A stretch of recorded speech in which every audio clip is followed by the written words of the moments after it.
Hello, student. Welcome to Dr. Vikas Official, your channel of complete study. Dear student, मैं series में आपको examination point of view से biology के आपको 10 MCQ question करवाने जा रहा हूँ। अरे बच्चों, अगर आप ध्यान से सुनेंगे तो एग्जामिनेशन में आपके एमसीक्यू क्वेश्चन जो है वो बिल्कुल पूरे के पूरे ठीक होंगे और आपको जो है वो मैक्सिमम मार्क्स जो है वो मिलेंगे।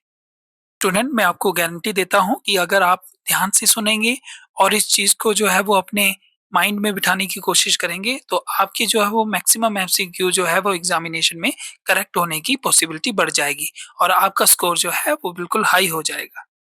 डियर स्टूडेंट, फर्स्ट एमसीक्यू की बात करते हैं तो स्क्रीन पे आप फर्स्ट एमसीक्यू देख रहे हैं। In amoeba food is digested in the. Amoeba में फूड कहाँ डिजेस्ट होता है तो आपको चार ऑप्शन देके रखे हैं। फूड वैक्यूल में, बी माइटोकॉन्ड्रिया में, सी सूडोपोडिया में और डी क्लोरोप्लास्ट में। तो जैसा कि आप स्क्रीन में देख रहे हैं कि इसका करेक्ट आंसर जो है वो ऑप्शन नंबर ए होगा। फूड वैक्यूल्स में अमीबा जो है वो फूड का डाइजेशन करते हैं। आइए इस क्वेश्चन की डिटेल में एक्सप्लेनेशन देखते हैं। आप अपनी स्क्रीन में एक अमीबा का डायग्राम देख रहे हैं और आपको पता है कि अमीबा क्या करता है, फूड पार्टिकल को एनगल्फ करने के लिए फेगोसाइटोसिस का यूज करता है। तो फेगोसाइटोसिस का साइकिल यहाँ पे देके रखा है। डियर स्टूडेंट, यहाँ पे आप फोकस कीजिएगा। सबसे पहले क्या करता है कि जब फूड पार्टिकल आता है, यहाँ यहाँ पे आप ध्यान से देख रहे होंगे तो यहाँ पे एक फूड पार्टिकल यहाँ आ रहा है। फूड पार्टिकल जैसे ही आता है तो हमारा अमीबा जो होता है वो सूडोपोड को एक्सटेंड करता है इसके अराउंड। यहाँ पे देख रहे होंगे कि यहाँ पे सूडोपोड को एक्सटेंड अमीबा कर रहा है फूड पार्टिकल के ऊपर और एक्सटेंड करने के बाद जो है वो फूड पार्टिकल को जो है वो ट्रैप कर लेता है। यहाँ पे आप देख रहे होंगे कि यहाँ पे फूड पार्टिकल ट्रैप हो गया है। अब ट्रैप होके इस चीज को जो है हम फेगोसोम या फूड वैक्यूल हम कह रहे हैं। अब ये फूड वैक्यूल आगे चल के जो है वो लाइसोसोम के साथ फ्यूज हो जाएगा और अब इस लाइसोसोम के साथ फ्यूज होने के बाद इसको फेगोलाइसोसोम कहते हैं। तो यही रहा आपका फेगोलाइसोसोम। फेगोलाइसोसोम में इंजाइम कंटेन होते हैं, एंजाइम होते हैं और ये क्या करते हैं, फूड पार्टिकल को जो है वो ब्रेक डाउन कर देते हैं। ब्रेक डाउन होने के बाद जो है वो फूड पार्टिकल जो है वो सेल के अंदर डिफ्यूज हो जाते हैं और सेल में जो है ये लिपिड और ग्लाइकोजन के रूप में स्टोर होते हैं। बता दें कि अमीबा जो है यूनिसेलुलर प्रोटोजोआ होता है जिसमें मुंह और एनस नहीं होती है और ये खाने के लिए और मटेरियल एक्सक्रीट करने के लिए अपने सेल सरफेस का यूज करता है। प्यारे बच्चों, अगले एमसीक्यू के बारे में बात करते हैं। तो अगला एमसीक्यू आपकी स्क्रीन में दिखाई दे रहा है। एमसीक्यू है, in which of the following groups of organisms are food material broke down outside the body and absorb. कहने का मतलब है कि जो नीचे ऑप्शन आपको देके रखे हैं इनमें किन ऑर्गेनिज्म में जो है वो फूड पार्टिकल जो है वो ऑर्गेनिज्म की बॉडी के बाहर ब्रेक डाउन होता है और उसके बाद जो है वो बॉडी में एब्जॉर्ब होता है। तो आपको चार ऑप्शन देके रखे हैं। पहला ऑप्शन देके रखा है मशरूम का, ग्रीन प्लांट का और अमीबा का। क्या बच्चों मशरूम, ग्रीन प्लांट और अमीबा में जो है वो फूड पार्टिकल बाहर बॉडी के जो है वो ब्रेक डाउन होता है फिर ऑब्जॉर्ब होता है, या बी ईस्ट, मशरूम और ब्रेड मोल्ड में होता है, या सी पैरामीशियम अमीबा और कस्कूटा में होता है, या डी कस्कूटा, लाइस और टैपवर्म में होता है। तो जैसा कि आप स्क्रीन में देख रहे हैं कि ऑप्शन नंबर बी इसका बिल्कुल ठीक है। ऑप्शन नंबर बी में कौन से हैं, ईस्ट है, मशरूम है और ब्रेड मोल्ड है।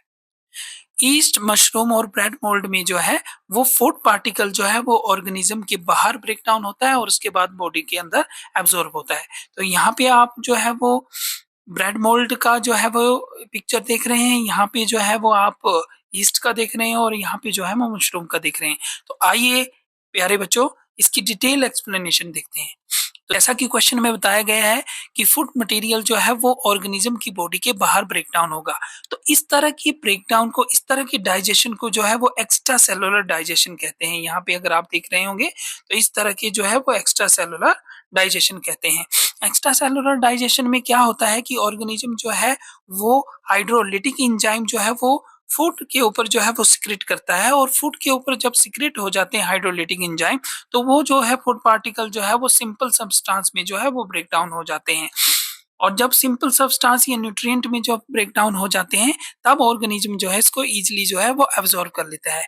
तो ये किस में देखा गया है, ईस्ट, मशरूम और ब्रेड मोल्ड में देखा गया है। तो ऑप्शन नंबर बी जो है वो क्वेश्चन नंबर 2 का ठीक हो जाएगा। प्यारे बच्चों, थर्ड एमसीक्यू की तरफ बढ़ते हैं। थर्ड एमसीक्यू आपकी स्क्रीन पे है। आइए देखते हैं थर्ड एमसीक्यू में क्या है। The contraction and expansion movement of the walls of the food pipe is called. यानी कि जो फूड पाइप है उसकी वॉल की जो कंट्रैक्शन और एक्सपेंशन मूवमेंट है उसको क्या कहा जाता है। बहुत ही सिंपल क्वेश्चन है, इसमें कोई एक्सप्लेनेशन की जरूरत नहीं है, आपको पता होना चाहिए। जब हम ओरल कैविटी से, यहाँ पे अगर आप देख रहे हैं जहां यहाँ ओरल कैविटी से जब हम पार्टिकल को इंजेस्ट करते हैं तो फूड पार्टिकल जो है माओ ओरल कैविटी से होते हुए आपकी ईसोफेगस से होते हुए स्टमक में आता है, स्टमक से फिर आगे होते हुए आपका स्मॉल इंटेस्टाइन में जाता है और स्मॉल इंटेस्टाइन से होते हुए जो है वो लार्ज इंटेस्टाइन में जाता है और उसके बाद जो है यहाँ डिफरेंट डाइजेशन की स्टेज को पूरा करते हुए जो है वो एनस से बाहर स्टूल के रूप में बाहर आ जाता है। तो इसमें मैं आपको बता दूं कि फूड जो है जब हम ओरल कैविटी से लेते हैं तो ये नीचे की तरफ कैसे बढ़ रहा है। तो इसके लिए क्या होता है कि हमारी जो फूड पाइप है, फूड पाइप की जो वॉल्स होती है उसमें जो है वो कुछ मूवमेंट देखने को मिलती है। मूवमेंट कौन सी होती है, कॉन्ट्रैक्शन होती है और एक्सपेंशन होती है। अगर यहाँ इस डायग्राम में अगर आप देख रहे होंगे तो ये क्या है, ये जो है वो फूड पार्टिकल है और ये जो है वो आपकी फूड पाइप की वॉल है। तो इसमें जो है आप देख रहे हैं कि एक मूवमेंट हो रही है और फूड पार्टिकल जो है वो आगे से आगे मूव करता हुआ जा रहा है। तो इस पर्टिकुलर मूवमेंट को क्या कहते हैं, ए ट्रांसलोकेशन कहते हैं, बी ट्रांसपायरेशन कहते हैं, सी पेरिस्टाल्टिक मूवमेंट कहते हैं या डी डाइजेशन कहते हैं। तो बहुत ही सिंपल आंसर इस क्वेश्चन का था।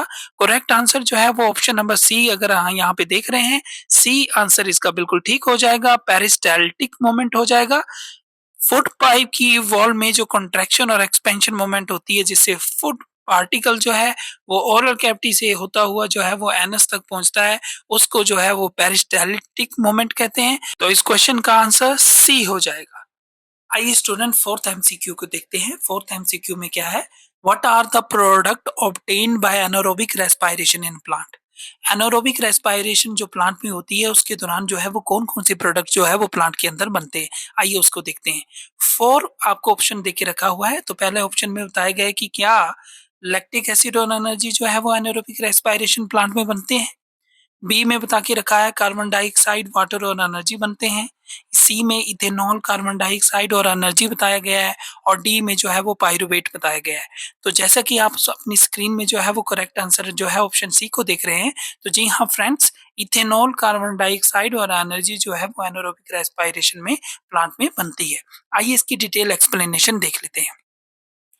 जैसा कि स्टूडेंट आपको पता है कि रेस्पिरेशन जो है वो टू टाइप की होती है, एक एरोबिक रेस्पिरेशन होती है और दूसरी एनारोबिक रेस्पिरेशन होती है। एरोबिक रेस्पिरेशन में एनर्जी जो है वो ज़्यादा रिलीज होती है, वहीं एनारोबिक रेस्पिरेशन में एनर्जी जो है वो कम रिलीज होती है। तो मैं आपको यहाँ पे बता दूं कि जब एनारोबिक रेस्पिरेशन प्लांट में होती है तो 1 मॉलिक्यूल ऑफ ग्लूकोज जो है वो पार्शियली ऑक्सीडाइज होता है और 2 मॉलिक्यूल ऑफ इथेनॉल यहाँ पे बनाता है। वही 1 मॉलिक्यूल ऑफ ग्लूकोज जो है वो पार्शियली ऑक्सीडाइज होके जो है वो 2 मॉलिक्यूल ऑफ कार्बन डाइऑक्साइड बनाता है और इस पूरे प्रोसेस के अंदर जो है वो 2 मोल्स ऑफ एटीपी जो है वो प्रोड्यूस यहाँ पे होती है। डियर स्टूडेंट, यहाँ पे एनारोबिक रेस्पिरेशन की टर्म यहाँ पे देके रखी है, उसको जो है वो समझना जो है वो बहुत ही इंपॉर्टेंट हो जाता है। एनारोबिक रेस्पिरेशन क्या होती है, एनारोबिक रेस्पिरेशन में फूड पार्टिकल जो होता है वो विदाउट ऑक्सीजन यानी कि ऑक्सीजन की अनप्रेजेंस में जो है वो ब्रेक डाउन होता है और ये इसमें जो है वो एनर्जी जो है वो प्रोड्यूस होती है। अगर एनारोबिक रेस्पिरेशन जो है वो प्लांट में हो रहा है तो इसमें एनर्जी जो है वो ज़्यादा रिलीज होती है और अगर एनारोबिक रेस्पिरेशन जो है वो एनिमल के केस में हो रहा है तो इसमें एनर्जी कम रिलीज होती है। तो एमसीक्यू 4 का जो है वो राइट ऑप्शन सी हो जाता है, यानी कि जब एनारोबिक रेस्पिरेशन प्लांट में होता है तो इथेनॉल, कार्बन डाइऑक्साइड और एनर्जी यहाँ पे प्रोड्यूस होती है। ऑप्शन नंबर सी बिल्कुल ठीक हो जाएगा। ये स्टूडेंट इस सीरीज का लास्ट एमसीक्यू देखते हैं। Question number 5, the respiratory pigment in human beings is.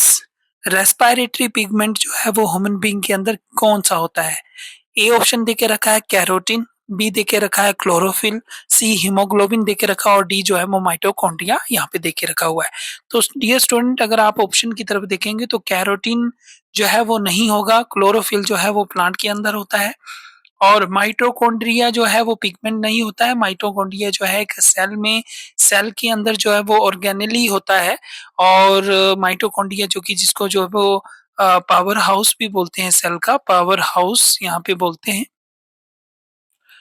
Power house जो है वो सेल का बोला जाता है, और ये नहीं होगा। और इसमें जो है वो ऑप्शन नंबर सी, जैसा कि आप ऑप्शन में देख भी रहे होंगे करेक्ट आंसर में, तो हीमोग्लोबिन जो है वो रेस्पिरेटरी पिगमेंट है ह्यूमन बींग्स के अंदर। तो हीमोग्लोबिन का थोड़ा सा मैं आपको थोड़ा सा इसका जो है वो एक्सप्लेनेशन दे देता हूँ। हीमोग्लोबिन क्या है, एक प्रोटीन होती है आरबीसी के अंदर। हीमोग्लोबिन एक प्रोटीन है आरबीसी के अंदर, और इसका काम क्या होता है कि ये क्या करती है कि जो लंग्स होते हैं हमारे लंग्स, लंग्स से जो है वो ऑक्सीजन को जो है वो ऑक्सीजन इसके साथ जो है वो बाइंड हो जाती है, और ऑक्सीजन को बाइंड करवा के जो है वो पूरी बॉडी में जो है वो सेल तक जो है वो हीमोग्लोबिन जो है वो कैरी करके ले जाता है। सेकेंडली क्या होता है कि जब सेल में जो है वो CO2 जो वेस्ट प्रोडक्ट होता है, उस CO2 को जो है ये जो है वो बाइंड करके जो है वो लंग्स तक जो है वो दोबारा से ले ले आता है, ताकि जो है वो लंग्स से जो है वो CO2 को एक्सेल हो सके। सेकेंडली जो है हीमोग्लोबिन के कारण ही जो है वो ब्लड का जो कलर होता है वो रेड होता है। तो MCQ5 का जो है वो राइट ऑप्शन जो है वो ऑप्शन नंबर सी हीमोग्लोबिन हो जाएगा।